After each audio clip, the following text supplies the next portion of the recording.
Hi, this is Vicki Norden.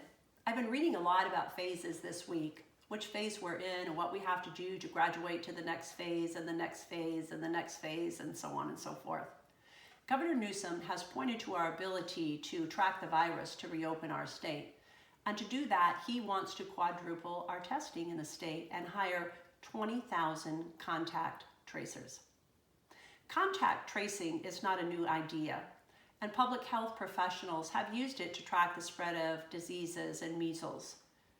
But we've never had a workforce of 20,000 contact tracers in our state following our interactions to find possible infection. And so I'm thinking about this issue. And I have a few questions, and maybe you have a few of your own, and here's a few of mine.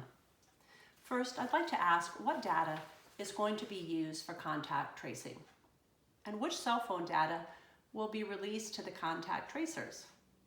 Does the government get to see where you are at all times? In some states, retailers and houses of worship have been asked to keep lists of people who walk through their doors and their contact information. How will we protect people's freedom and privacy in the process? Secondly, I'd like to ask what happens after they collect that data. In Ventura, a public health official had to walk back some comments that he'd made that infected individuals would not be forcibly removed from their houses if they didn't have enough room to self-quarantine. Can you imagine a parent or even a child being forced out of their home? I say, God forbid that that would happen in the United States of America. So what happens when the tracers have identified someone who has COVID-19? What happens next?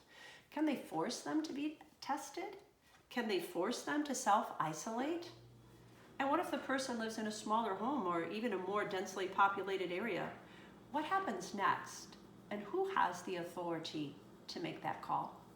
These are a few of my questions.